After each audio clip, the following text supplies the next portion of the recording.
Ads not read by me, Mary Payne, don't necessarily reflect the views of Pink Shade. If you'd like to listen to ad-free, you're going to go on over to Supercast or Patreon, and you can find the links to Pink Shade Prime at pinkshadepodcast.com.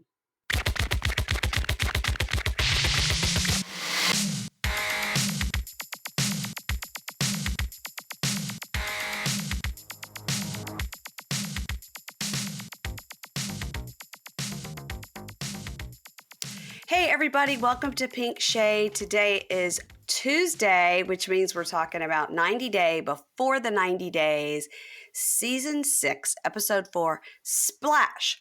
To keep up with our 90s movies, or are we 80s movies, do you think, Kimberly? I think it's a mix, but it's mostly been 80s so far. Yeah. Splash was my go-to sleepover movie when I was very young, way too young to be watching Splash. We would watch it at sleepovers. Oh, you got all the feels about, is it Tom Hanks and Daryl Hannah? Yeah, young Tom Hanks always has done something for me, though. Really? Yeah, The Money Pit. Love it. That curly hair never did anything for me. I understand, because sometimes, like the guy from The Affair, which is like the sexiest show on TV, and it has my boyfriend Joshua Jackson, the lead guy, I think it's the curly hair. I feel like my friend Greg, go back to our Jewish matchmaking series. Okay. And my friend Greg, and we made so much fun of him for not liking girls with curly hair because he thought his fingers would get stuck. Because he didn't know what to do with his fingers. He didn't know what to do when they were making out. And so he needed like a tutorial. And maybe I'm the same way, prejudiced against curly haired men. I don't think I've ever had a curly-haired boyfriend, now that I'm thinking about it. It's not as common, because usually when it's shorter, it doesn't express the curls as much. You can't tell. Yeah. My daughter always had the ringlets, and I could just like stick my finger in the ringlets and like pull them out and boing them back up. Yeah. Probably could still do it today if she cared or anything, but now she's 20 and she likes it when it's curly, but she doesn't want to put any effort into it. I understand. Curls are a whole process. It's a process. I learned I've been doing it wrong. There's like that whole internet movement, the curly haired, how to deal with it. And I've been doing it wrong my whole life. Yeah. Yeah. And if I didn't introduce Kimberly with her curly hair, it's Kimberly from A Date with Dateline. Sorry, Hi, guys. everybody. 2 minutes in. Oh, my gracious. Well, full disclosure, we're recording this a little bit early in the evening, and I'm hungry, so let's get to it. I'm so sorry. I had AT&T at my house for 5 hours. You guys aren't even going to believe how fast your internet is. It's so fast. And I have 2 new friends. One of them just gave up sugar because he was pre-diabetic. He really likes Coke Zero. Okay. And he's using YouTube recipes and Pinterest to find new sugar-free recipes. Cute. Okay. 2 new friends. I have 2 new friends. And then 2 more tried to come to your door before we started recording and he saw the thing on my door and he goes, "Are you the Harry Potter fan? Have you gotten sorted? Which house are you in?" And I was like, "I'm trying to record here, sir." Did you say Gryffindor? Why? I said my dog's name was Gryffindor, but I'm usually a Hufflepuff whenever I take the test. I always try to answer the question so that I will be Gryffindor. Yeah. But I think I'm Hufflepuff. I named my dog Gryffindor on purpose so that he would be brave, unlike myself. And he was a very brave little dog. I am not. What did you think about during the Scandival reunion when Ariana made fun of Raquel for liking Harry I felt that in my soul. I didn't like it. It was nasty. But I mean, she can do whatever she wants. But it was still, it hurt. It hurt. It hurt my feelings a little bit too. Yeah. Because I love to call people a Dementor. I think that's I think it's a great insult. Yeah. It's a great insult. There's a lady that walks around our pool and she has this like black hair that hangs way down, and she just sort of walks around the pool with her hair hanging down. So I'm always like, she looks like a Dementor. Yeah. It's not nice. Don't look nice me in the eye. to say, but I said it. There we go. Guess what we're about to do? We're about to say a lot of more not nice things about these people on this show. Yep. And we're going to start with your people this week, which is not that they're your people, but they're the people that you've been assigned to. They're not Jewish. No. Anytime we don't know. Someone is Jewish, Katie goes, "They're your people." You're like, we don't all know each other. God, Katie. And it's Amanda and Razvan. Yes. Razvan. So I thought it Razvan. was Razvan for the first 2 episodes. I just don't know when it says Razvan. Is it Razvan? But I think it's Razvan. I think it's Razvan. Yeah. Okay. And he's making her pancakes because he's the pancake man on his Mhm. lives. But don't get it twisted. He doesn't do like a cooking show. He spreads chocolate on his naked torso as he's making pancakes. And it looks like dried poop mud. It did not look appetizing. It was too light colored. I did not understand what kind of chocolate that was. It wasn't sexy. No, it wasn't sexy at all. But it does remind me of the lady on Love in Paradise who sits on cakes in her lingerie. Yes, Jordan. Yes. She's making good money. Yes, She's she like is. buying herself a compound with that cake butt money. It's a retail complex in the bottom and apartments on top. Yeah. So Razvan is doing good with his pancakes, but she's not impressed because she's not impressed with anything. She thinks it's raw. She doesn't think it's cooked well. She's got a real bad attitude. She's a bad attitude. So he says he doesn't want to argue anymore, and he makes her kiss him through this like weird glass partition that's in his house. His apartment is very strange. It's a very modern. Yeah. Super. He feels like she's pushing him away, but he's trying to be understanding because she just lost her husband. So he Lady in the Tramps her some pancakes, and it's the most unsexy thing. Her face is just not into it. She doesn't want those pancakes put in her mouth. And then he takes her to an organic grocery store, and I thought something's going to happen. They're going to fight because usually these scenes are on More to Love, which is that show that they aired the next week with the extra footage that I sometimes watch. You can fast forward in like 5 minutes and just watch the More to Love scenes. Okay. And it's always these kind of scenes, these like random scenes where they're just having a conversation about nothing or going grocery shopping. But this scene is in their storyline. And I don't know why. It is just to show that she is very picky at eating things. She's turning down things with dairy, tuna, shellfish, any packaged food. No packaged food. And she's very annoyed that she has to tell him so many times. Apparently, she's told him many times, and he keeps suggesting things. The only thing she agrees to let him buy is salsa from a jar, which is a kind of package, Amanda. Did he say shrimples? And he was saying shrimp? Or did he say shrimpies? He was like shrimples? She's like, I don't eat shellfish.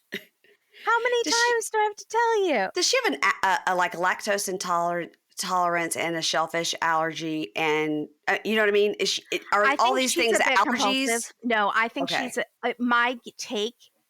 Maybe it's a control thing because she's had so many loss of control things. Maybe I think she's very like into macros and raw. This is just what I'm getting from her. And I wonder if she feeds her children the same way, like Gwyneth Paltrow. I feel like she follows the Gwyneth Paltrow diet, which is concerning. She's a goober. Yeah. So he takes her to a park with the most non-relaxing park with the loudest birds. It's like, it's like the end of the birds and Tippi Hedren is going to like run out bleeding. It was so loud. And he's like, no, it's nice. You just listen to the birds. But when they were doing the wide shots, looked like they were walking through fields of flowers. And then they were doing the close shot. She's like, I'm for sure leaving here with bird shit on my head. Yeah. He keeps trying to do things that are like romantic movies, and she keeps making it not sexy, like not romantic at all, which I think is maybe she's trying to distance herself from this whole romance in general. I think so. I think she's like, why did I agree to let this be filmed? This is real bad timing since my husband just died. Yeah, exactly. My in-laws are going to see this. I can't kiss him on camera. This is bad. Nope. So she says something like with the birds, I think she thinks they're bats. So she says it's like an old movie where vampires come out of a leaky alley. Yeah, I didn't understand the leaky alley. I guess like a damp alley, and the vampires all fly out. What's leaking? Like pipes from like yeah, like the brick is sort of weeping. You know, like that. Yeah, like blood or water. Water. And then the vampires, and then she goes, "We are in Romania." I thought, because like Transylvania And is this where you're going with it? Does she think vampires are real, or is this like the tissue paper by the bed and she's making a joke, but she's very making dry? a joke. She's so dry, it's hard to tell.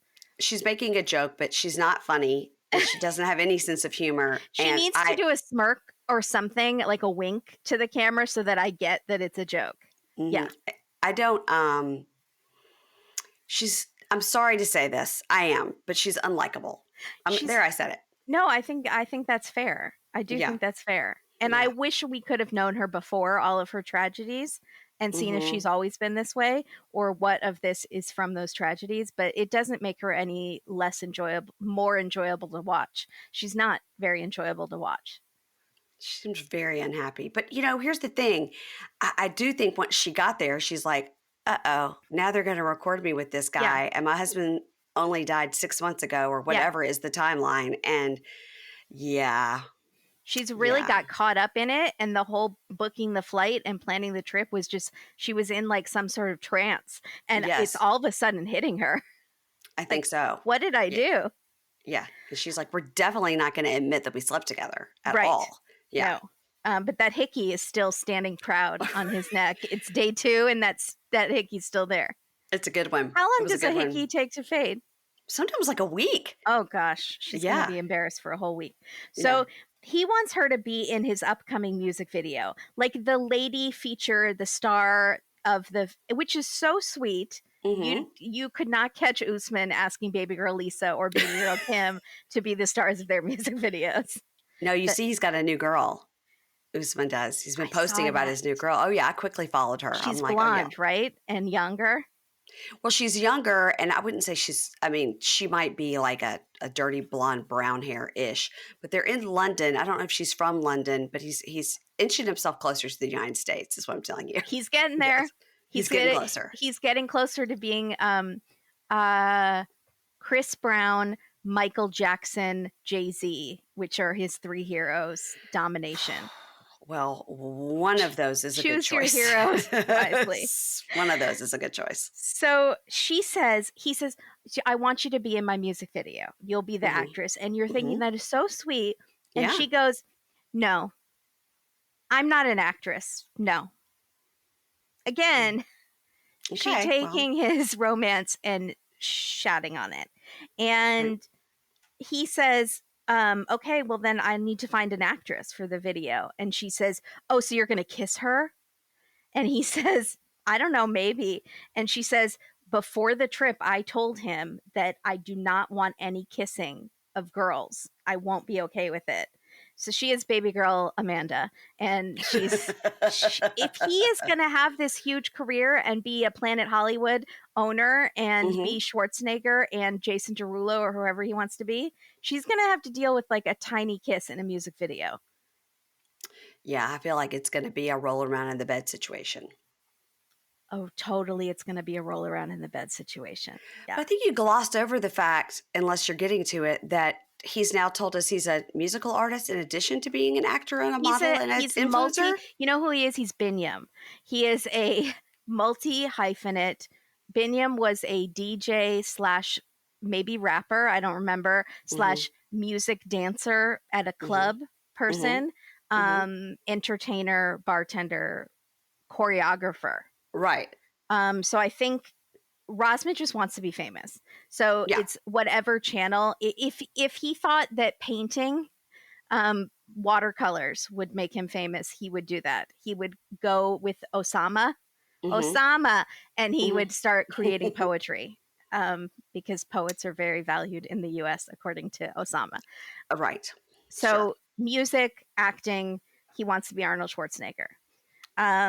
Okay. I think he thinks Arnold Schwarzenegger did music. So he calls his music video producer. And honestly, like, Amanda is the worst sometimes because the music producer, he's like, this is Amanda. And he's like, hi. And Amanda goes, hey. This like fake simpering smile on her face. Like she hates this man. And is there beef that we don't know about? What She's is Eeyore.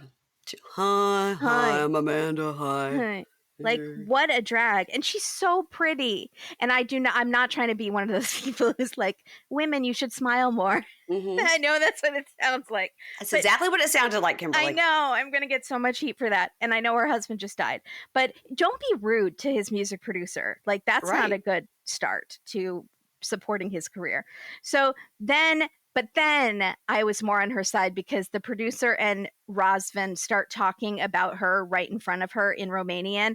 And it's so obvious because they're saying Amanda and they're saying Gelioso or whatever. Like, they're using the words that make it so clear that that's what they're saying. Yeah. And she asks him after, what were you talking about? And he fully says, we were talking about if you're going to be jealous in the music video. He didn't lie or anything. He just totally, like, no one tells the truth on this show. I've never seen a man. I feel like he always tells the truth. He always does. I feel like he does. Opposite Sumit and Rishi. Yes. It's incredible. So he says, are you going to be upset, about the kiss? And she's like, I've told you about the kiss. And he says, okay, we won't do the kiss then if it's going to make you upset. And she says, you do whatever you need to do. Your actions will tell me what I need to know. And other strange platitudes. She's hardcore, man. She is hardcore. And then we learned that or maybe we already knew this, one of the reasons he broke up with his ex, and I think it's his ex-wife. Yeah. Okay. Is because she was jealous about his career. So now he's walked into a very similar situation. This is not good. Mm-hmm. And I just think I don't see this working. There's so many problems. Yep. And maybe she's creating problems because she is feeling guilty, but it sounds like she was always this jealous even when they were just talking on the phone. Yeah, and it's interesting too when they talk about their past talking on the phone and how he's like, oh my gosh, I just immediately was so drawn to her because she's so pretty and so funny. We're like, with her? Her? Is she funny? And do you think when she got there, her whole personality changed because she's like, oh shit, like I'm really doing this. Like, what am I doing? I just left my little children for 3 weeks. Yeah. And it's a little frustrating if you pick someone who is a social media influencer, that is their job or that's what they're trying to do, and it's all shirtless, and he's I'm sure has an OnlyFans or wants to do that and wants to be like, that's what he's doing, his sex appeal, that's his shtick. You knew that and you messaged him, and then you get jealous that he's doing that, right? That is his job. Yeah, I guess his shtick is like, I'm sexy, but I'm funny. So I'll make corny dad jokes, but I'll take off my shirt at the same time, and then you'll give me little coins that you can cash out. I don't know. Yeah. I don't know how it works. I've never sent anybody like a rose or anything on TikTok. I don't know. Yeah, I don't know either. But that's it for them. It's very exciting. She almost died from birds. That was their plotline. Yeah, I did like how the whole thing is just, are these bats? Are they Romanian bats? They were so loud, though. I would have been freaked out, too. It was like, it sounded like 1,000 birds. I wouldn't have been walking under the trees at all. I'd be in the wide open space because I'm not getting poop on my hair today, sir. Yeah. No, yeah. All right, so let's go to Meisha and Blaine.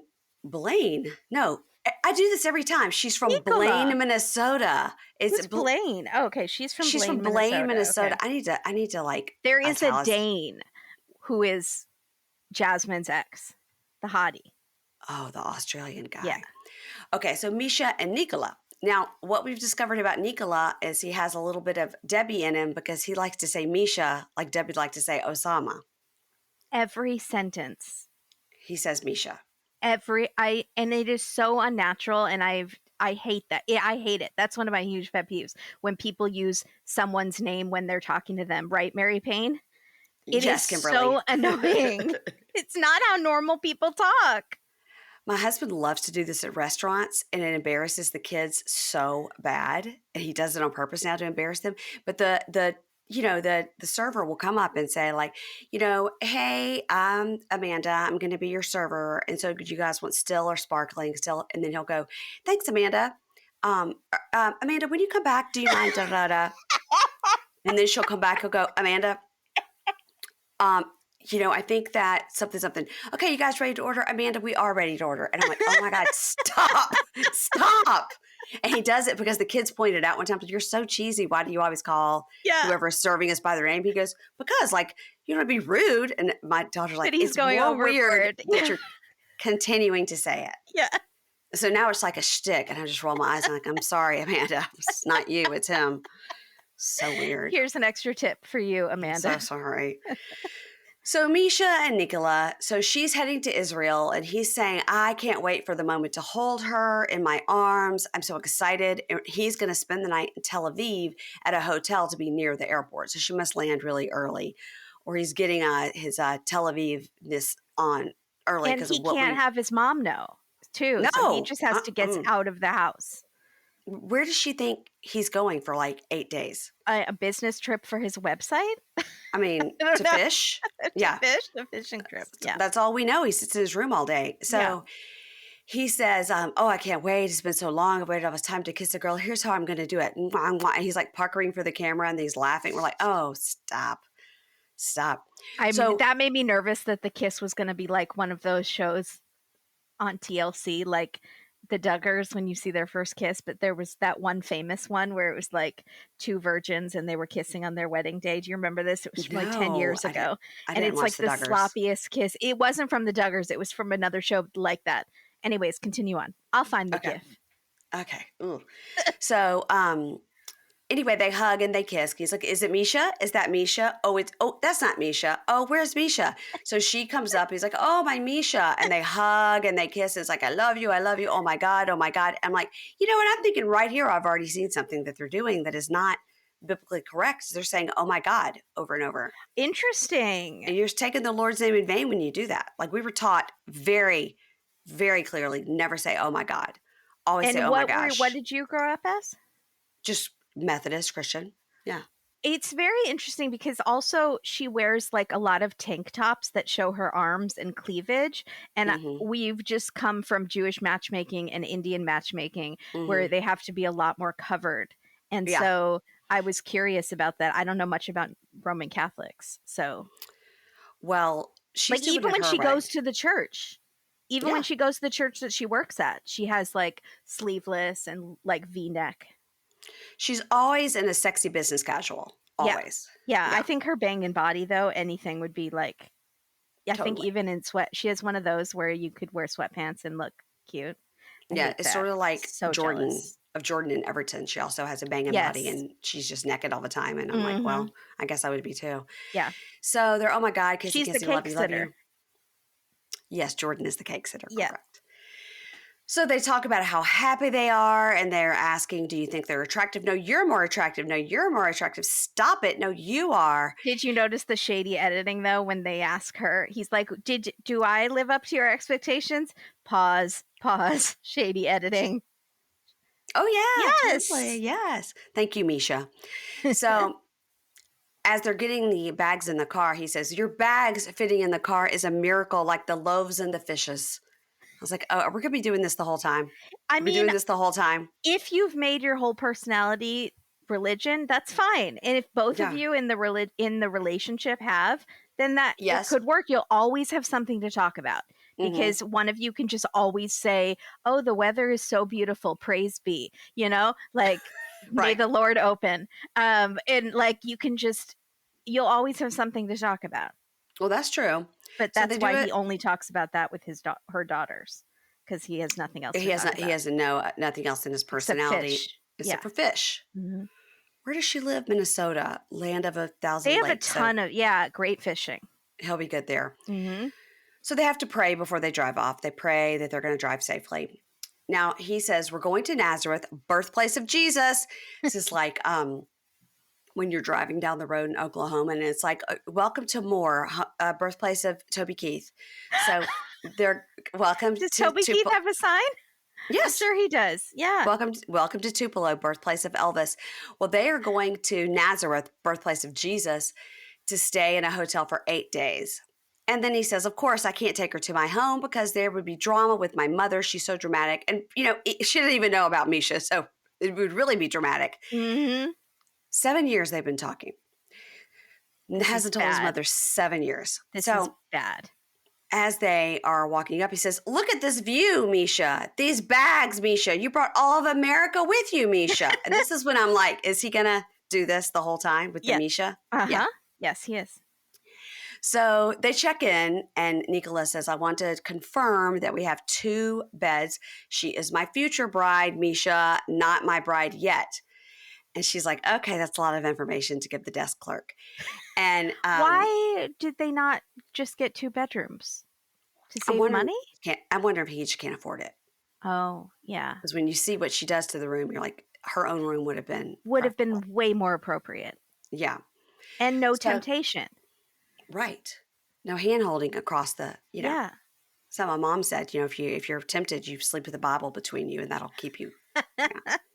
This is what they're doing. So she says, she's like to him, he's like, that's a lot of information to give to the bellman. So the guy goes, okay, I'll have the bellman bring your bags up. And she is beside herself. She's like, they're going to bring our bags up to us? Like, wow, this is so nice. I was like, okay. I thought she had a rich guy who chartered a helicopter for one of her dates. Right. She's never seen a hotel where they bring your bags up?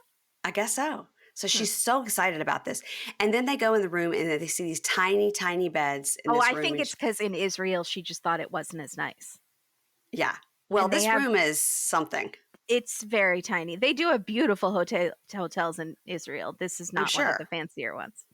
No, they're in Tel Aviv. And as we learned from Jewish matchmaking, that's where all the F-boys live, in Tel Aviv. Yeah. So they go, okay. She's like, look at the beds. They're so tiny. And then she tells us, she's like, I can be flirty and touchy, and it doesn't have to lead to sex for me. But I'm not sure if he'll have that same ability as a 46-year-old virgin. But if he's not an affectionate, touchy person, it's going to be a problem because I'm very affectionate. I mean, I think he's popping a boner every second. Like I literally wrote, essentially, she's worried she's going to be flirting and he will get aroused and get a hard on because he's not used to flirting. He's not used to just like holding hands or whatever. Mm-hmm. So she says, all right, I'm going to go shower now. And he says he'll go get the wine. So 30 minutes later, he comes back to the room. She has showered and she has dumped all 6 suitcases all over the floor of the bed. Every surface is covered in clothing. Like, this is the craziest thing, honestly. This is crazier than the catfishing storyline. My mouth was on the floor. There are clothes hanging from the television set that's bolted on the wall. It's wild. So I understand it looks like there's just one little dresser there. So she couldn't have, but she should have what she should have done while he was gone was arrange everything in one suitcase that she's going to wear for those 8 days and then put everything else away. Yeah. But why does she have more stuff than she's going to wear in 8 days? Is she going to be there for like 3 weeks or 2 weeks? Oh yeah, maybe. And she is like a fashionista. Yeah, but she should have gotten out 8 days worth of clothes. This is just rude though. Honestly, this is rude. Yeah. And she expects him, she just like cutesy about it. Like he should just get over it. There's nowhere to sit. You have covered every surface. That's why she needs her own room. For whatever Catholic job she has, she should have sprung for her own room. Yes. I mean, they could have had adjoining rooms. I don't know. Mm-hmm. But he walks in and he goes with the guy with the wine and everything's everywhere. And he goes, Meisha, what's that? It's like a warehouse. It looks like an explosion, Meisha. Meisha, what have you done? This is chaos, Meisha. We can't be here 8 days with this mess. And she goes, what? I have a whole other suitcase. Listen. I can't. She goes, you can't let this bother you. You're going to have to learn to love it. And he goes, okay, you're right, Meisha. Oh my God, no. So out in the hall, he says, oh my God, Meisha doesn't need all these clothes that she brought with her. It's like 10,000 pairs of shoes and 10,000 pairs of pants, but she is Meisha. And this is her character. And I just have to love it. She is like Celine Dion. Know what that meant? Well, I'm going to tell you what. You know how I feel about Celine Dion. This was revealed on our Jewish matchmaking episode. I have a real strong hatred for Celine Dion, guys. I don't care. Come at me. I don't care. You don't care if she's sick, if she lost her husband. You don't care. Sure shit don't. Mm-mm. Yeah.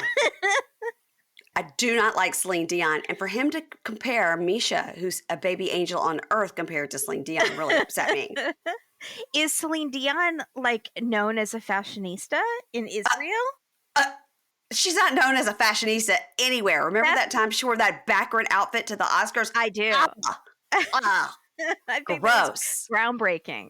I mean, he could have said No. Sarah Jessica Parker. He could have named a model. Like, he could have said Cindy Crawford or something. I feel like Yes. he's a little dated in his Yeah. references, but there are Right. many other people he could have said. That would be a fashion. He could have said Yeah. Rihanna. I mean, Yeah. anybody. Anybody. So anyway, I got real offended by that. So they're sitting down and she goes in that 1 square inch of bed that they can sit on. Literally. And she says, I just want to know honestly, how has this day been for you? And he says, amazing, Meisha. Honestly, I still don't believe that we're together.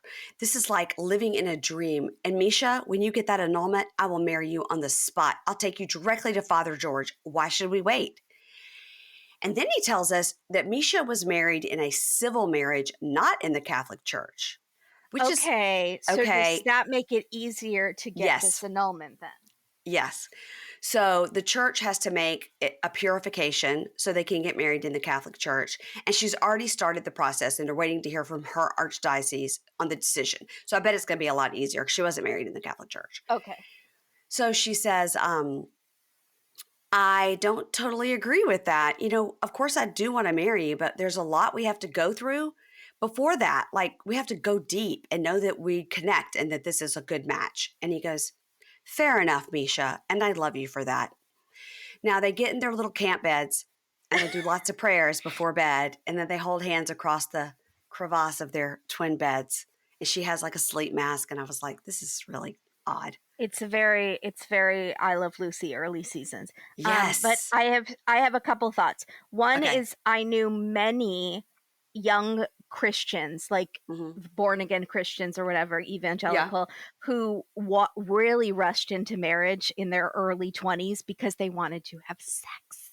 Yes. And that was sort of clouding any sort of, we need to get to know each other. And that it feels like what he is doing at 47 because he is just so overcome with these feelings that are downstairs and in his heart and everywhere. And they do need to wait. The second thing is he feeds her this giant scoop of hummus on it, and it's gross. It's too much, and she can barely get it in her mouth. And she says, when you're feeding a lady food, just do a tiny bite. And I'm worried that is also going to be a precursor to their relationship of like Olivia and Ethan on Plathville, where she had to like teach him a lot, and it's a weird imbalance in the relationship if one person has to like coach the other one on how to do romance. Right. You're right. You're totally right. That it is very Ethan and Olivia, and I hadn't really put that together. I mean, Ethan had never kissed a girl, but neither had Olivia. Neither one of them had ever kissed or done anything. But she just sort of quickly embraced the outside world where Ethan didn't. She got it fast. Yeah. She posted a naked picture this week. I feel like she may have been in Israel. Now that I'm thinking about it. Well, the rumor is that they're getting divorced. Well, I refute that. And I know you have talked to them. I have, and I don't want to believe that's true. Amy Archer and I, we believe in their love, and we're the only two people in the world. But we do believe in their love. I would agree with that because I also don't. Because under the post on Instagram, it was a lot of, this is probably for the best. That's not good if you announce a divorce and everyone's like, that was a good decision. They didn't announce a divorce. Her sister took the social. There's like 8 kids in that family. I don't trust it. I think they're fine. I'm sure I'm going to be proven wrong as per usual. But I just think that he's really not willing to change that much. And she is. They're just very different people who both want very different things and have different styles of loving and communication and all of that. But they did move around like he told her he would. They did move around. They lived in Paris for like a month. I mean, they did move around quite a bit. Yeah, but was he always like grumpy and wanted to go home? He looked happy in the photos, but that doesn't mean anything. Yeah. I mean, I'm rooting for them too. I really like them. Oh man. All right. Let's move on to your couple again. It's just because they're people you're recapping, which is David and Sheila. And wow, I am hopeful for them. And I have a question for you before we even get started. Mm-hmm. In her confessional looks, does she appear to be pregnant? I think that is just her body type. I thought that too, but whenever she stands or sits or anything, all these other scenes, her body does not look like that. It is, you know what It's a it made me weird, think of is like very sad, like is sometimes when children are very undernourished, they yeah, get distended stomachs. right. And that's what it reminded me of. And it made me very sad because I know her family's very poor. But I think that maybe it's just her body type after having her child, maybe. Yeah, but that's what I But it's thought only too. like that sometimes. Maybe she's got It's her period and was very bloated that day. Or maybe she's pregnant. That's my theory. I'm uncomfortable with this whole conversation and talking about her body. I am too. I think it's because when she was talking to her son when she was packing, she's a Yeah. tiny little waif She's of a very person, tiny. Yeah. very tiny. When she was sitting on the bed talking to her son packing, and she was like, "I can't fit everything in this fake Louis Vuitton bag." When Yeah. she was trying to shove everything in there, she was so little, and I was like, "Oh, here's a chance to compare because she's sitting in the same position." So in the interview, Talking Heads, she Yes. looks, so maybe it could be his baby Yeah. I mean, it would be because Dave's baby. I mean, they shoot that after. So maybe, okay. So we're not implying she cheated. no, that's not what I'm implying at all. Okay. I'm Good. just implying she's pregnant with his baby. Okay. I would love that.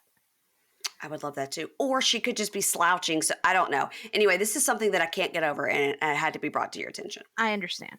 Okay. We think she's beautiful regardless. Yeah. So, her son is staying with her parents, and she's going to spend a couple days in the hotel with David and get some boom boom going. Mm-hmm, mm-hmm, Um, and I do love that her house literally has a hole in the roof, and mm-hmm. she is wearing a dress and heels and has her fake Louis Vuitton.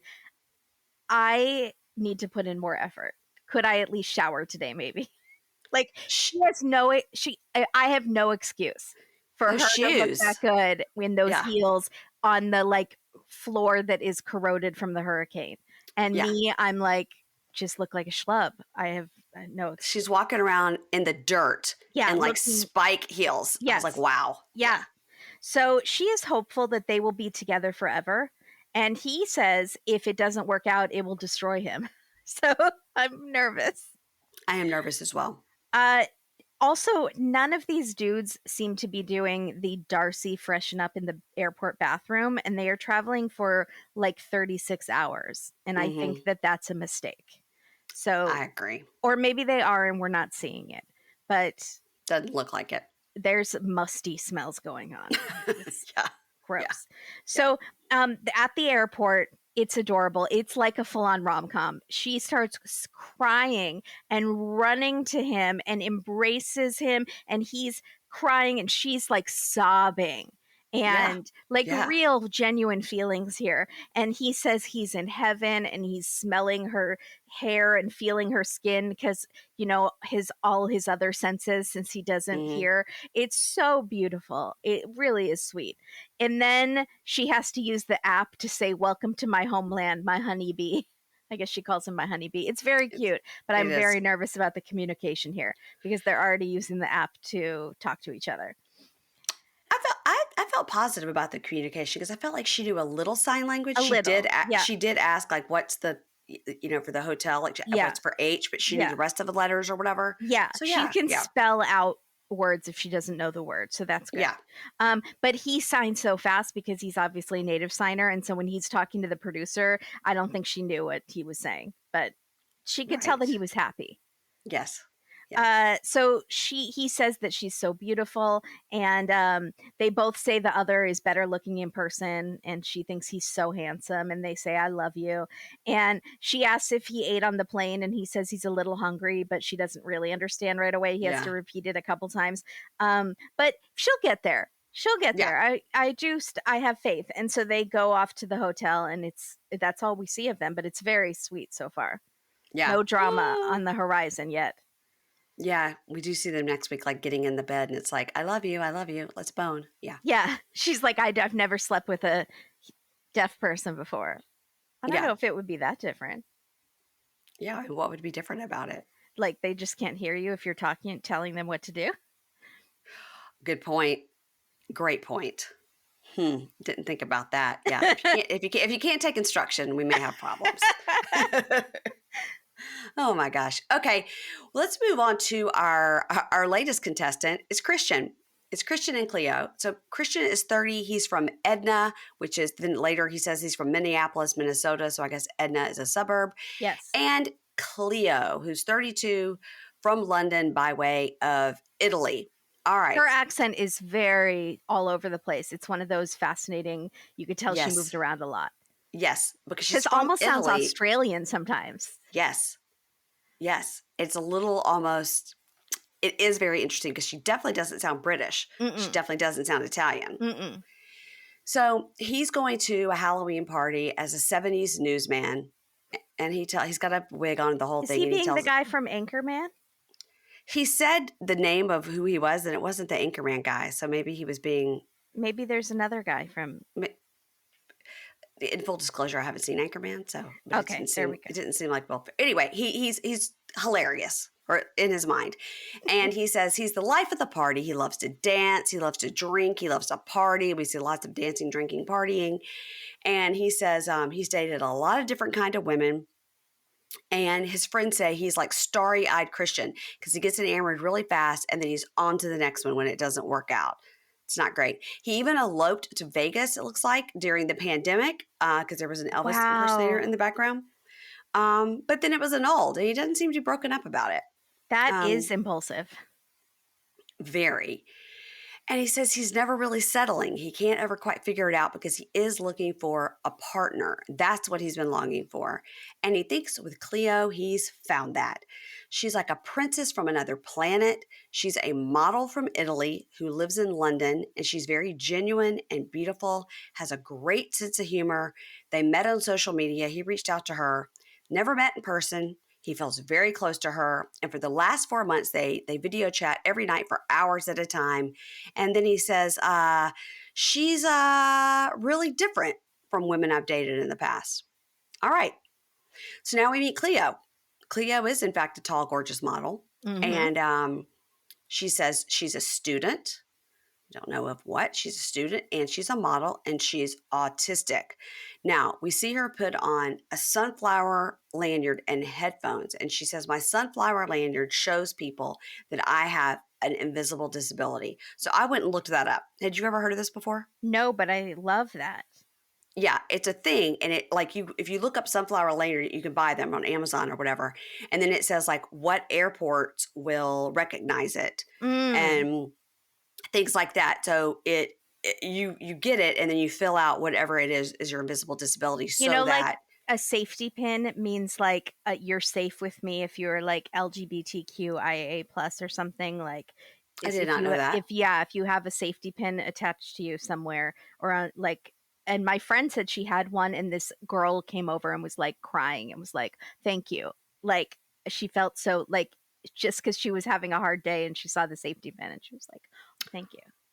Oh, I didn't know that. But this is like the opposite. Like you wear it if you have an invisible disability, and it lets people know. Yeah. I think it's a great idea. I think it's interesting because she's like, in case something happened, then people would know what the issue, like if she was so overwhelmed she couldn't talk or whatever, then people would know. Mm-hmm.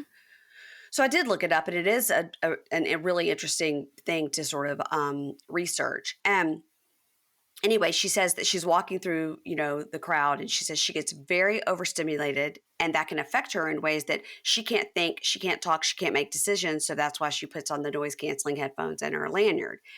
She says that she underwent a lot of bullying as a child. She had undiagnosed autism, and she was always trying to fit in, going as far as like writing questions down and topics of conversation to try to appear, quote unquote, normal. And as she's... Oh, I'm sorry. Apparently just people ruined the lanyard because we ruin everything. So people started buying them online and using it to make themselves exempt from wearing a face covering when they didn't believe in masks during the pandemic because people ruin everything. Right. Well, I'm going to believe that it's fine and she can wear it and everybody will understand. I think it's wonderful, and I'm really glad that I know about it now. So if I see someone, I will understand. So she goes and meets with her friend Osama. No, I'm just kidding. It is. His name is Osama, but it's not that Osama. At a coffee shop. I wish. And we need a yeah, crossover. wouldn't that be great? Yeah. Yeah. I think she'd be too distracted by that teeth in that eye.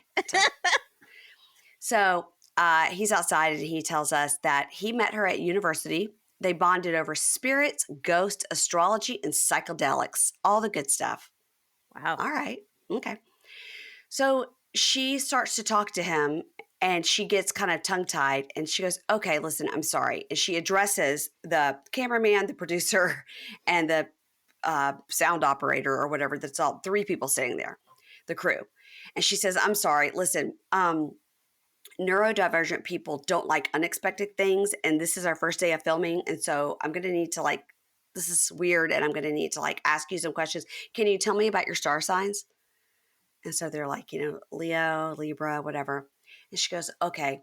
And then she tells us that focusing on star signs gives her peace and perspective on understanding other people, which is interesting, right? Because, some things about star signs, can be true for all people. Of course, not all people, but it's an interesting way to especially if she struggles to communicate with people. That just gives her a little insight into them. I could see someone getting really into the Enneagram things or something like that. She asked him, did they know their star sign or their personality? There we go. Yeah. Yeah. Which I don't know mine. I should probably figure that out. I want to do it live. I want to do a live stream where we all take the test and find out. Oh, I've done it before, but I can't remember what it is. You know what I mean? Yeah. I've done it. So she tells Osama that Christian is a Gemini. And then they discuss, have you ever dated a Gemini? And it's highs and lows, high and low lows. And she goes, oh yeah, I've seen that with his moods and stuff. I was like, he doesn't seem, okay. That's interesting. We have not seen that from him yet, but we've seen very little from him. Very little. So she says, she says when she met Christian, she thought, well, here's my next mistake. Just kidding. Just kidding. And then she says, we met on social media. She said, he's very extroverted and goofy and he looked cute and I'm just a simp for him. And producer goes, what does that mean? And she goes, oh, I'm dumb. I'm dumb for him. When I talk to him, I get dumb or something. The producer needs to listen to your daughter and she could teach about young hip phrases. Yeah, I'm always simp. That means simple, right? Yeah, I don't know. It's It's it's like someone who has it's usually a guy who has a girl the wrapped around her finger, and he's his balls are cut off, and he'll just do anything. He's too nice. Okay, well, that's what she says she is for Christian. Yeah. And she says, it does worry her, though, because in past relationships, she felt being autistic is a burden on the other person. And she says, maybe he just won't be happy being in a committed relationship with someone like me. And if that's the case, I'll be heartbroken. So, all right. So we're going along with Cleo. She's a tall Italian model that lives in London. She's a student. She's autistic. All right. This is a lot to know about Cleo. Mm-hmm. And then she goes to meet her friend at a vintage store that I wrote down the name of because I'm going to London and I thought they had a Burberry section that looked interesting to me. She meets her friend at the vintage store and her friend says, I've known Cleo for over a decade and she's a very genuine person who's gone through a lot and has a lot of strength. And then her friend says, they're looking through the rack, says, do you worry, Cleo, that he won't be attracted to you or you won't be attracted to him when you see each other in person?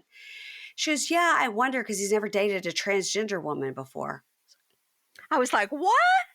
Record scratch. What? Model, student, Italian, British, autistic, and transgender? Cleo's got a lot going on. She is fascinating. She is fascinating. Yes. And this is our second season in a row with someone trans, which is amazing. I think it's amazing. And I think also it's amazing that we didn't lead with that. Mm-hmm. It took us a while to find this out. Absolutely. And she says, growing up, I always identified with my female peers. And it was hard to relate to men. And I would pray every night that I would wake up a girl. And she says it was hard to add this insecurity on top of being autistic. As you can imagine, this is a lot. Mm-hmm. And Christian's never dated a transgender woman, but he told her it doesn't matter because he's attracted to me as a person. And then she explained she's been transitioning for 9 years. She's come very far, but she does have insecurity. She's telling her friend, I have insecurities. I want to get my Adam's apple shaved off or get my hairline raised. I thought the hairline was great. I didn't understand that. I didn't see any need for that at all. Yeah. Yeah. And she wants to get a boob job.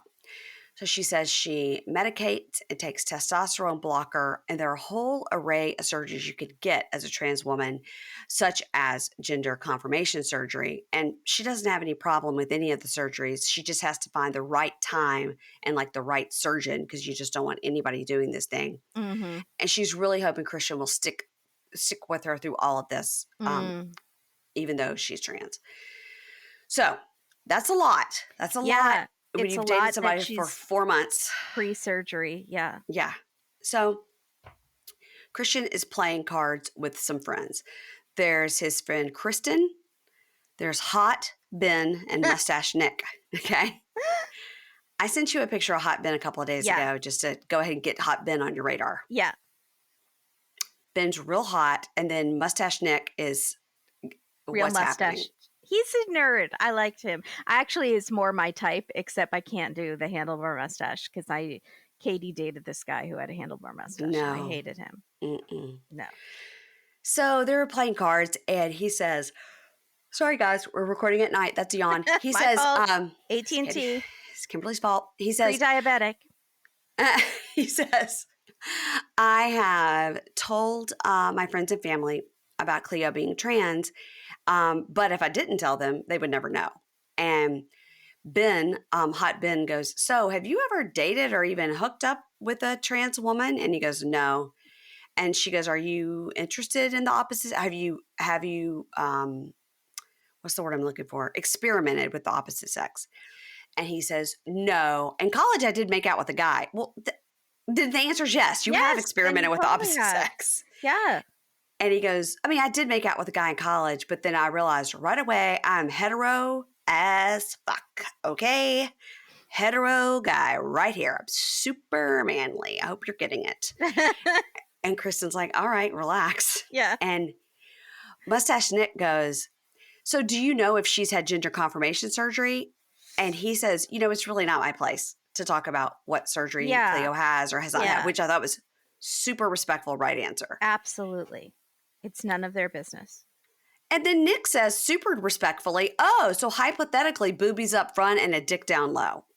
Nick, sarcasm is not working here. And he's doing a lot of like one eyebrow up. Yeah, turn that off. Twirling the mustache situation. Yeah, stop.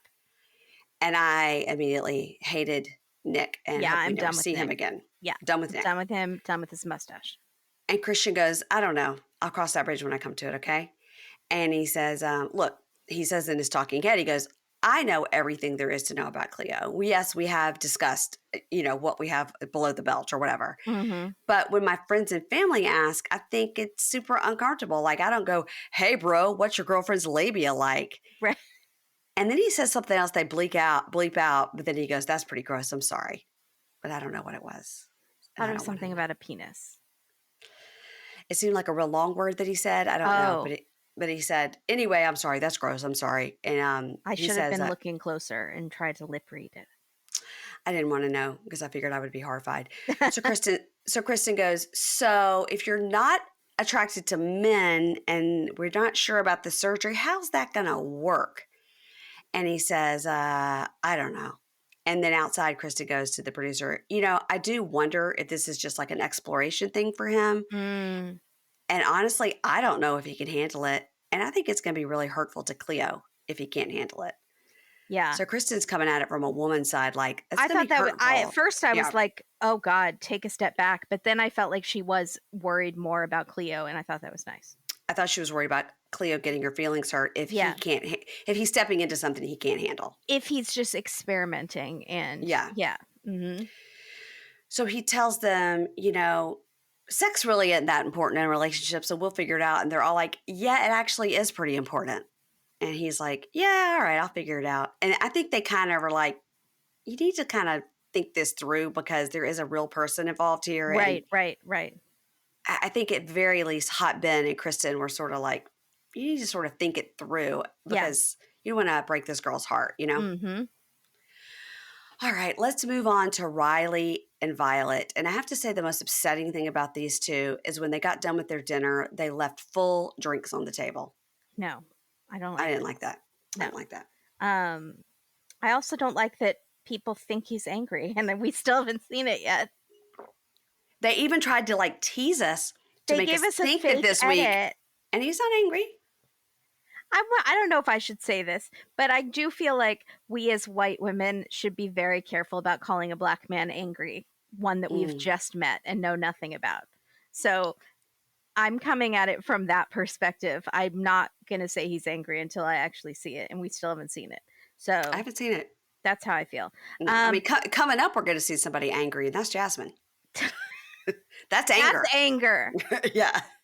So he had to fly for 36 hours. Oh, I am literally emotionally planning my 6-hour flight to CrimeCon in September. Like, I am emotionally planning how to get through that. I'm going to have like playlists, and I'm going to have like podcast download and a whole self-care, like calm down. I'm already anxious. I don't know how he's going 36 hours. when you go to CrimeCon, are you going to at least fly extra leg room? Oh yeah, I splurged. Katie made me. She's like, because last time, honestly, like I'm very wide set and I could not, it was so uncomfortable. Like my shoulders were touching the next person. Yeah, I couldn't even, you can't do that. So I did splurge a little because it's a business expense. We are doing the same when we go to Vegas because it's a 5-hour flight from here to Vegas. Oh, yeah. Mm. So Riley's very excited to see Violet, but they have this weird bet which is kind of funny.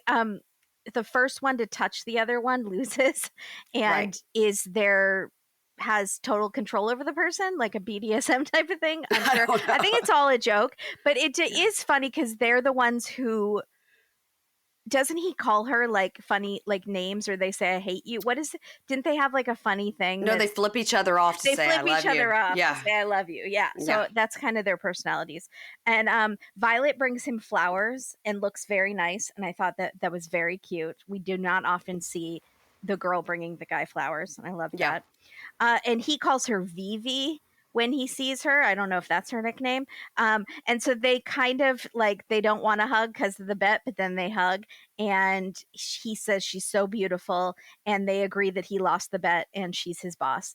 And they're both very giddy. And we're just like, how long is this going to last? Yeah. And he says she's more beautiful than her photos and she has a nice ass. And he asks gentlemanly if he can kiss her. And she says yes. Still not seeing that anger. And she says, I'm going to be your boss for the rest of our lives. And they laugh.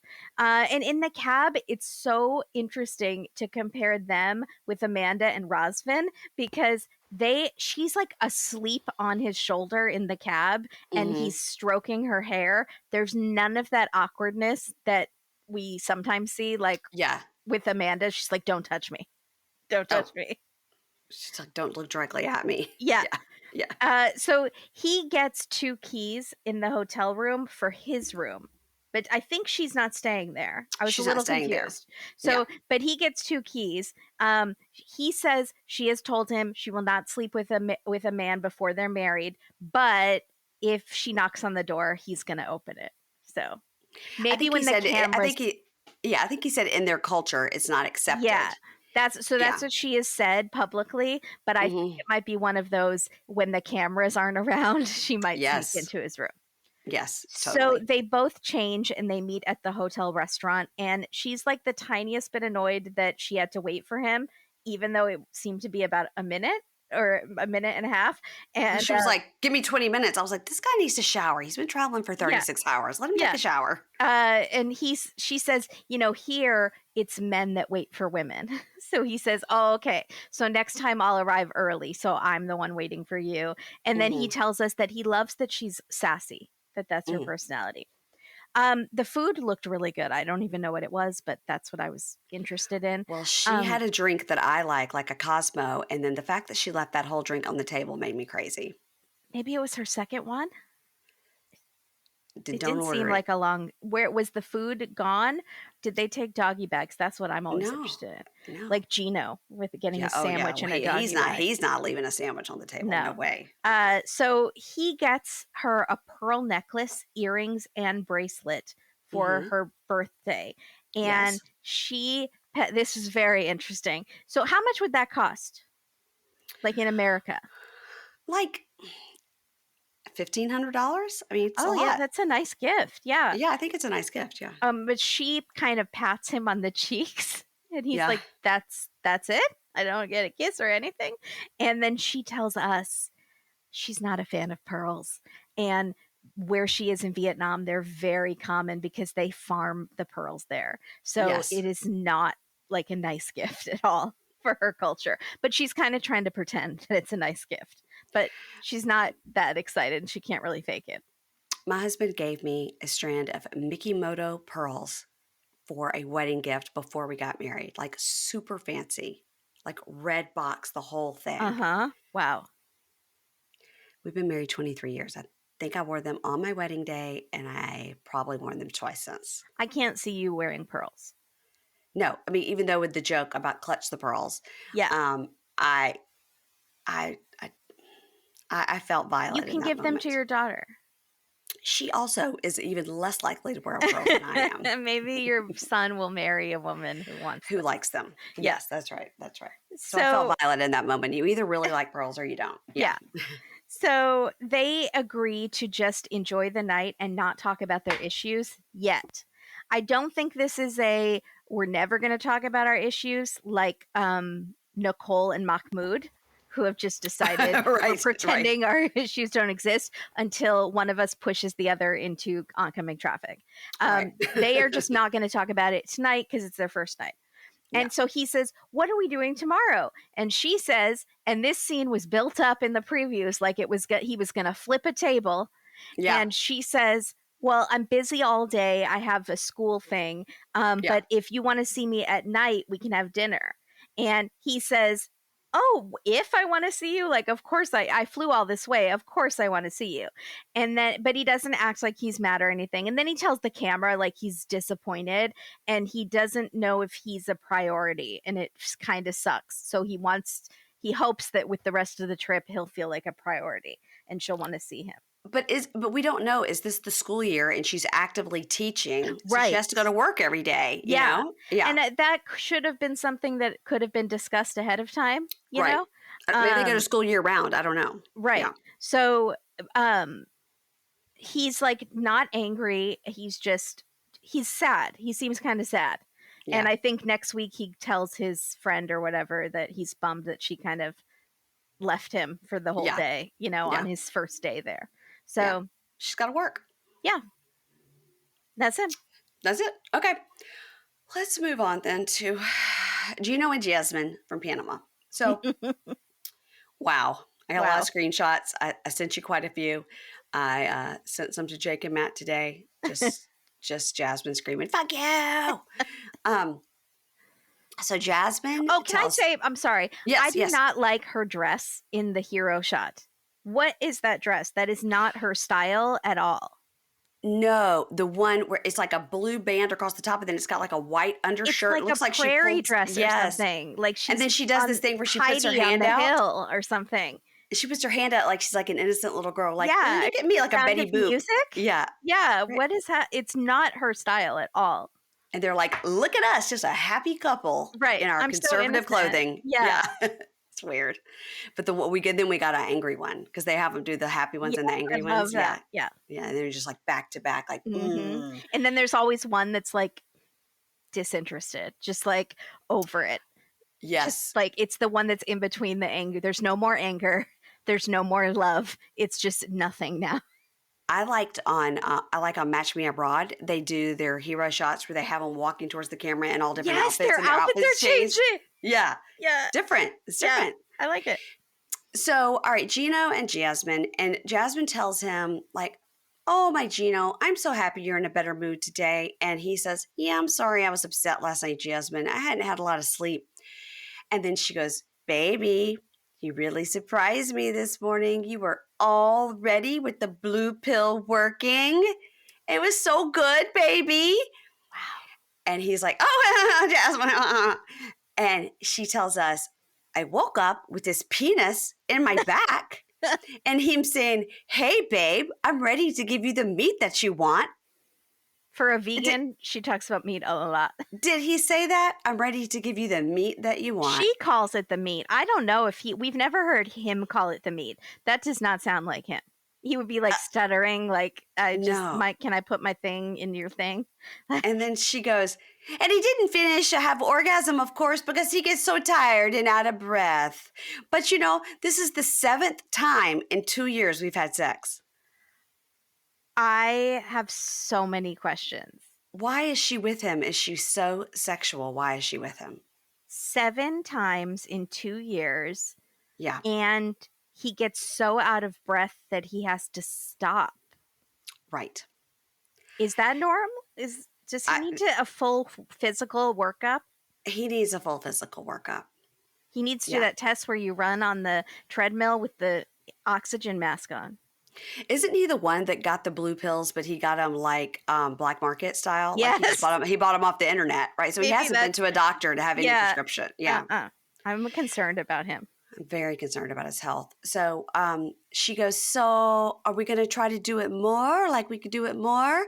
And he goes, let's don't plan it. Like we just let it happen naturally, Jasmine. And but I have gifts for you. I have gifts for you, Jasmine. And so that changes the subject because there's gifts involved. Gifts. Yeah. Oh. Yeah. So he goes, look what it is. It's like a travel pocket. Can you use the other one? And it broke because I got you another one. And she goes, oh, you got me the exact same thing I already had. He goes, yeah, because you liked it so much. And then I got you some hair. Look, it's a pack of extensions so you could figure out what it's going to be like there in Michigan for you with the hair packets. So it's $330, Jasmine. Now, they're sitting there in this talking head, and the producer says, what's better, an expensive gift or a useful gift? And Gina goes, a creative gift, what I'm thinking, because you like that travel pack from the last time. So she's like, mm-hmm. And she tells him, Gino, I need like 10 packs of hair. I have like 10 of those packs in my head right now. And my hair right here in Panama cost $3,000, Gino. And he's just like, what? Wow. She goes, it's expensive to look like this, Gino. And you like for me to look good. And I have no words. Yeah. And she says, this is good that we're having this conversation because once we're in Michigan, I won't be paying for all these things when I'm your wife. And if you want me to look a certain way, you have to pay for it. And he's just like, oh, okay. And in talking head, she goes, I'm giving up everything, including her children, we might add. Where are the children? To leave Panama for him. So I'm not willing to give up my quality of life. Now, we got a DM from or maybe it was on Facebook from a listener who has lived in Canton, Michigan. And it says it is a bedroom community of Detroit. And you're real lucky to find an IKEA there. They said they're known because they have an IKEA. And like, you're going to be lucky to get a Target. Like it's a very small town sitch there in Canton, Michigan. No, she's going to get dressed up to just walk around the neighborhood. Yeah, to go to Chili's and then scream at the lady handing Gino his food. Mm-hmm. Yeah. So in his talking head, Gino goes, here's the thing. She knows that I have money saved up, for retirement. And she thinks that she can just grab my retirement money like it's cash. But no, she can't do that. I've been saving it for so many years. And I'm terrified that she's going to take it the wrong way when I bring up my expectations and explode on me about the prenup. So now they go to a restaurant and he says, yeah, it's my first morning here in Panama and it feels good to be with Jasmine, but I worry that she wants to live this life of luxury that I can't provide. So they're sitting there and they're at the table and they're starting to have an argument because he says, Jasmine, will you give me a massage later? And she goes, yeah, baby, with a happy ending, okay? And he gets so afflicted. He's like, no, I just meant like a regular massage, like a regular. And she goes, what's wrong with the happy ending? He's like, oh my God. Because she makes everything about sex. She does. Everything. But on the same token, have you ever seen a man say no to a happy ending massage? Anything about sex, he's just like, no, Jasmine, quit it. Quit. They everything. Need to go to a sex therapist. Yeah, because on the same token, he sent the naked pictures of her to his ex to be like, get jealous, but then he wasn't even having sex with her. Mm-hmm. So she tells him that she appreciates the hair extensions. And she's like, and I'm sorry if I didn't seem grateful for that because I am appreciative of that. And he goes, that's great, Jasmine. Listen, I need to talk to you about something important in this public place so you won't yell at me. No, I think he thinks she's going to physically attack him. And he's like, I need witnesses. And I don't want to have this conversation on the balcony where she can push me over. Right. Because we see later that could easily happen. Mm-hmm. And he goes, listen, he's gotten her vegan sandwich and she seems happy about that. And he says, I've been working really hard since I graduated from college in 1993. And I need to talk about my investments. And she goes, why? You're losing money? And he goes, no. I want to talk to you about signing a prenup. Okay. Let me explain. We are very in love and I believe in our love, but so what I'm saying is, anyway, I forgot. What am I saying? And she says, you think we marry just to divorce? And he goes, no, Jasmine, no. I think we're going to be together forever and we are in love. And because he lost his train of thought, he lost his momentum. Now he's no chance of getting this out. No, he should have done some sort of role-playing situation with Uncle Marcos and all of those relatives where one of them plays Jasmine. She stands up, she flips the table, she smacks him, she flips off his hat, and he just has to keep going. Yeah. Get that prenup signed. And he goes, so we're in love. And so, and she goes, why do you need a prenup? Do you hear how stupid you sound right now? Hear me from the bottom of my heart. Fuck you like 100 times over. And then he just stares at her. He just stares at her. And she takes her ring off and she goes, and that is my position. And we are no longer engaged. And I'm not hungry and let's go. Wow. So he goes, well, I guess that's fine, Jasmine. I could just take this home to go. Okay, hold on. Can I get a box? Because I'm trying to take this home to go. And she says, can he also get his testicles in that box too? And as they're walking to the door, he says, let me get the door for you. He goes, no, close it. No. So he closes the door so she can open her own door. Then, that's how petty she is. So close petty. The door so I can open it myself. In the talking head, she goes, after 2 years, I expect him to know me, but he doesn't know me at all. I think he actually knows you perfectly. I think he does. Yeah. I think we all do. Yeah. And the talking head, he goes, and of course, her reaction now just makes me wonder, what is she in this for if this is her reaction, okay? Mm-hmm. So now it's in the next day. And Gino goes, yep, it's a new day. And she hasn't spoken to me since her lunch. And she slept in the other room. And I want the prenup, but I don't want the relationship to end because of it. So I wrote down a proposal with her best interest in mind. And I'm going to see if she'll just come and listen to me.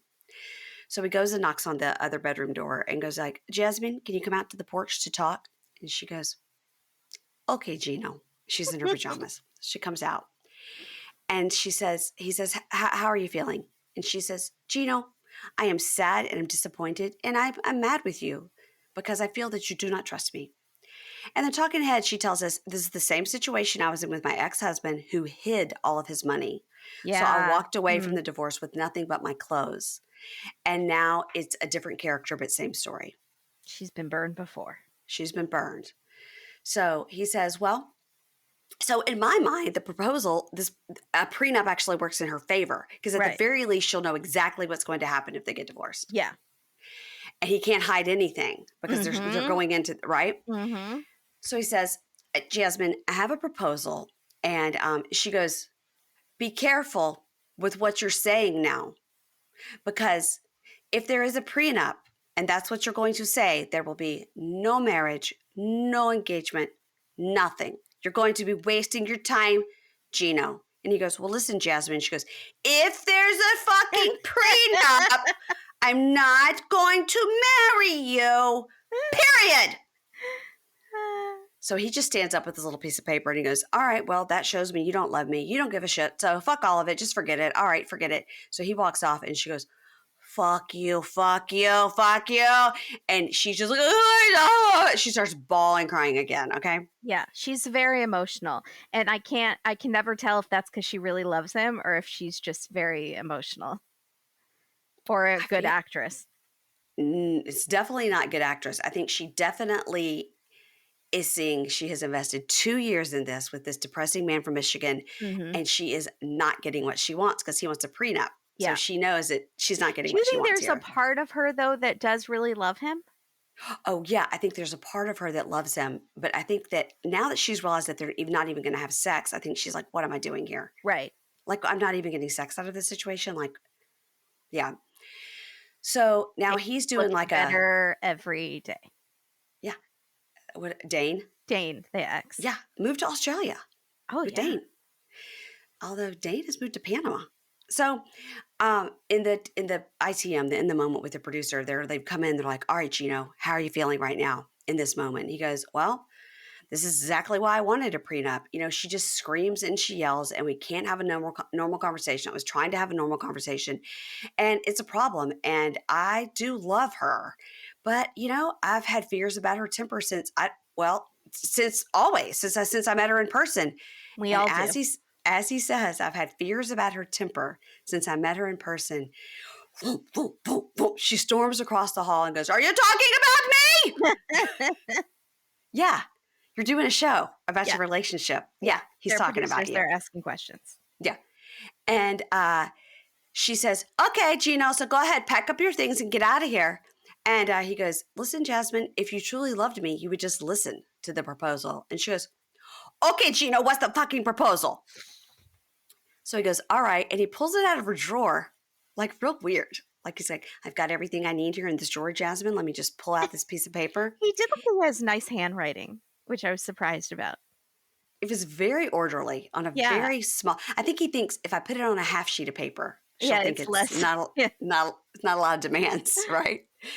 So he says, I even wrote at the top, protection for Jasmine. So that's the headline. Okay. So if I initiate the divorce, Jasmine, you would be given the highest amount of financial protection. Do you understand that? I'm trying to explain this to you. And she goes, whoosh, rips it out of his hand and said, like, let me see that motherfucker. And she reads it. And then she goes, so this means if I initiate divorce, I'm going to get a very small amount. So this means I'm stuck with you if you cheat on me, and I have to accept that. And he goes, no, Jasmine, it says except for cheating. It says except for cheating. And she goes, no. He's already thinking he might cheat. For sure. For sure. And she I goes, don't know no, why he won't even have sex with her, but maybe there's another woman out there he actually wants to have sex with. So she goes, I don't want this. And she rips it up into a million pieces. And he goes, I took a fucking picture of it anyway. Well, it's not a binding document. It doesn't matter if you took a picture. I mean, it doesn't matter. No, those ideas are still in your head. It's like not a code to a nuclear launch. So she gets all mad and throws the pieces of the paper at him. And she goes, I would really appreciate it now if you would just take your things and get out because you are a fucking idiot. Of the apartment that you are paying for. Right. Well, that's why I'm ready for him to go, no, I'm paying for this. You get out. Yeah. So she goes, and all of my demons come out because of you. So she starts to walk off. And he goes, no. She says she's not like that with other people. We've never seen her be that way with other people. That's true. I would like some story. Her friends seem to be a little scared of her. Right. But her ex didn't seem to be scared of her. No, and her mom and her sister don't seem afraid of her either. So maybe he is just like a huge trigger for her. Maybe. And so he goes, no, like he's not leaving. And then when she says, all my demons come out because of you, he goes, oh, really? All you do is yell, yell, yell. That's all you know how to do. And she starts trying to say something about relationships with her exes and how she's friends with them. And she's walking in and out. And then she's saying, all of my exes are better people than you. They're better looking. And I feel more attracted to my ex. And guess what? He's better looking than you. He has more money and he's young and he doesn't have the sex problems. And here's his comeback. This is verbal abuse. She has called him an idiot. She has called him stupid. She is like, if the roles were reversed and she was the woman, or if she was the man screaming at these horrible things at the woman, like he would be screaming verbal abuse. Not that he's a gem. He has his own issues. Well, it's like the James Kennedy, Kelly Dodd effect. It's just like, well, you're fat. Like they just yell out. They're like a 6-year-old on the playground. They're like, well, your mom's ugly. And they're just like, and here's his comeback when she says the other guy is young and doesn't have sex problems. He goes, oh, okay, yeah. Oh, okay. Well, you're the worst sexual person in the world. Good comeback, Gino. Good comeback, You're Gino. the worst sexual person. And she gives it validity. She's like, I am the best sexual person in the world. Don't give it validity. Makes no sense. What are you saying? So she goes, oh, you think so? You should go and ask my ex if I'm the worst sexual person in the world. We should go and ask him. And he goes, well, okay, then why aren't you with your ex? And she stops and goes, I won't even answer that if you only knew. And she goes and gets back in her sister's bed. So I was like, well, now I'm really interested. Is she talking about Dane? Go down to the sixth floor. Burning on the 6th floor? His hot ears? Yeah. Hot Australian ears? Yeah. So she says, she's in the other room now, and she goes, all I want is love and to be loved and be respected. And I'm not getting this with him doing this prenup. And she says, I've kept up with all of his shit, his lies and his communicating with his exes. Like no woman has ever loved him like I do. But he looks at me like a gold digger. And that's painful. So we see him as she's delivering the soliloquy.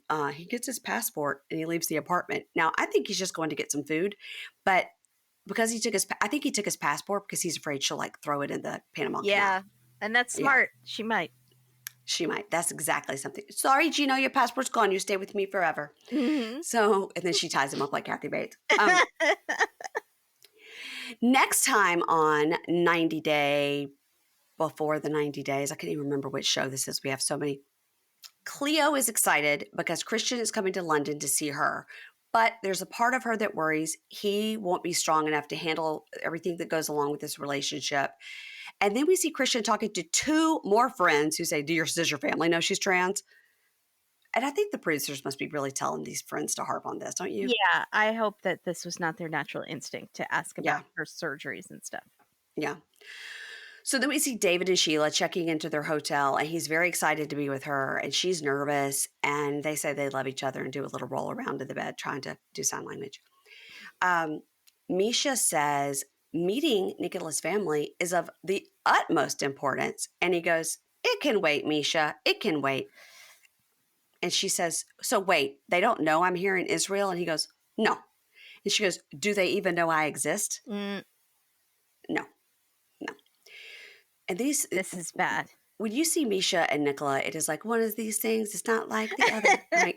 They could not be more mismatched. I mean, he is lucky that this girl is after him, and he should be singing it from the rooftops. That's what his friend said, and his friend was right. Yeah, his friend's right. He fishes. He doesn't have a job. He sits in his room all day in the house that he lives with his mom. And he's not monetizing his website. Monetizing his website. So Amanda tells Razvan, when I'm talking sometimes you just don't listen. And he says, sometimes you're just mean with me. And she goes, are we okay? And he starts crying. And it was like, I don't know. And he says, when I love, I put everything into that person. And I'm worried because we have a lot of fights. He's crying in the car and says, sometimes you're mean to me. She is. And not just about the pancakes. But I think it's her own issues, and she's like really projecting. And instead of just telling him, she's pushing him away. Yeah, I think she's just pushing him away so that he won't like her. Mm-hmm. So that she can get out of the situation she got herself in. Mm-hmm. Riley talks to his friend. I think we have analyzed her perfectly. I'm proud of us.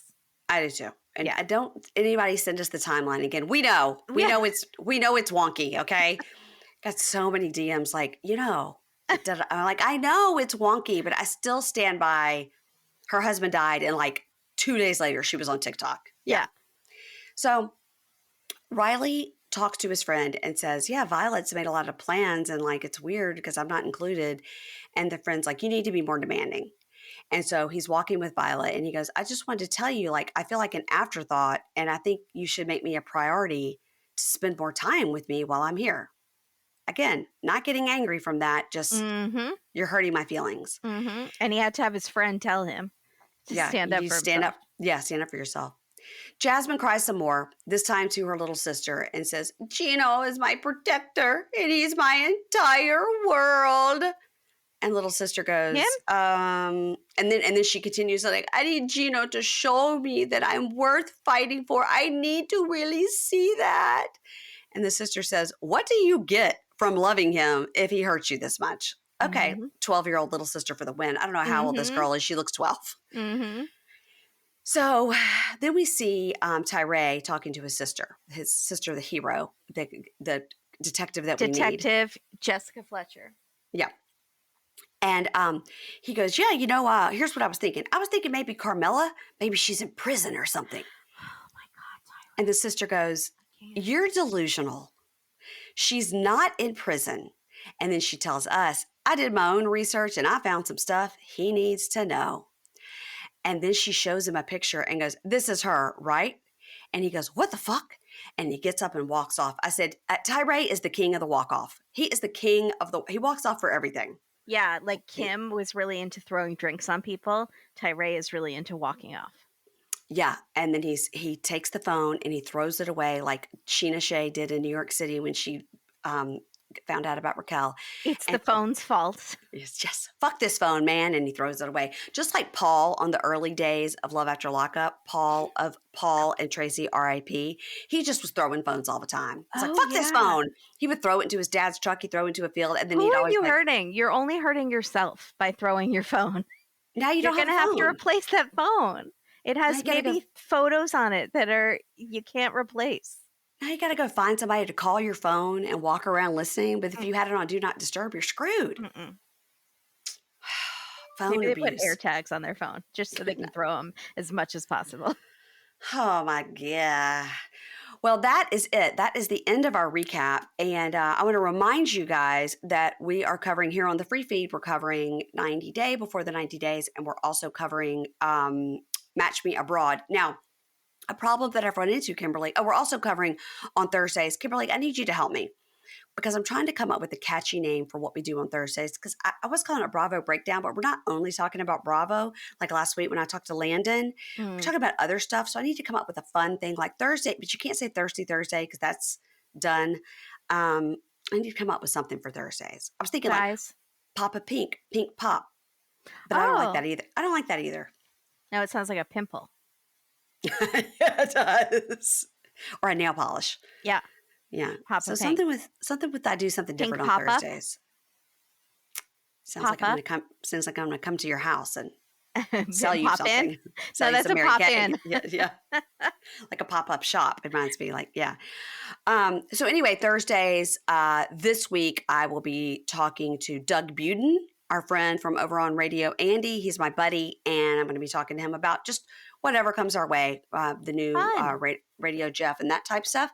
And next week I'll be talking to Ingrid because she and I are going to be on a business trip. What about Shades of Pink? Because it's just all different things. Shades of Pink. It doesn't roll off the tongue either. Okay, I got nothing. Whenever somebody says something, it'll click when it's right. I know your listeners can do it. I know they can, and you're pretty good at that too, actually. No, Katie's good. Oh, Katie's good. All right, I'll reach out to her as well. So anyway, that's what's happening. And over on Patreon and Supercast, we are covering 90 Day Love in Paradise and Temptation Island. You're not gonna tempt me. But I wanted to tell you the problem that we're about to have, we're going to run into on Mondays, is Mondays we're doing Match Me Abroad, which ends at the beginning of August. But Love After Lockup is coming back July 21st. Oh. So we're going to have Mondays is going to have to be like quick Match Me Abroad and quick Love After Lockup. Problem with Love After Lockup is this 2-hour show. Yeah. I don't know what I'm going to do. How are you? I mean, it's too many good trashy reality shows. I'm so excited though. I know. I'm excited too.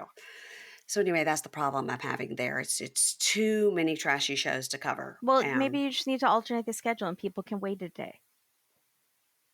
Right. But then what if I have to drop a show one week and then don't drop it. Anyway, it'll be 3 weeks of overlap. It'll be 3 episodes where I have to overlap it. Right. It's a lot. It's a lot. In the words of my friend Mary, it's a lot for mommy. And that's a funny story because one time she had, as we say in the South, taken to her bed. Yes. Her kids had just, kids had just worn her out. I'm going to do that later today because of the AT&T. Worn her out. Yeah. Worn her out. And they were like, what's going on with mom? Where's she? And her husband, Chris, goes, you know what, guys? It's a lot for mommy. It's a lot for mommy. I feel that so hard. We have cups. #IALFM. It's a lot for mommy.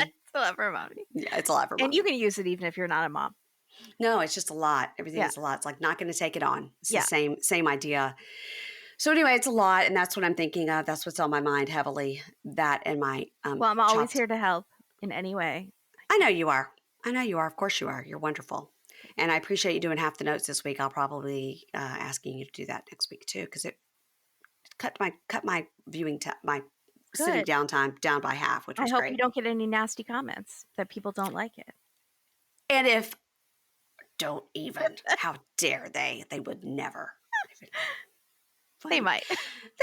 They might. All right. Thanks, guys. And remember, please do follow Kimberly and Katie, that's a mouthful, over on Dateline Instagram. And also you can find them on anywhere you listen to podcasts. I recorded Dateline on Friday, hoping you're going to be covering it this week. We actually have the week off, but we will be doing this episode eventually because it was really good. Okay. So maybe next week. It just might be a week delayed. Okay. Well, I got it on my DVR, and now I've learned my lesson not to just watch things in vain, and then you guys don't cover that episode because it's a repeat. Me. I'll let you know. Yeah. You know, there's a way I could have fixed that, which is just text you. Yeah. Instead of waiting to ask you on air and then get mad because I already watched it. I know. And then I never tell people that we're taking the week off. And then I see people are like, I heard her say it on Pink Shade. You guys are getting the hot goss more than our actual listeners are.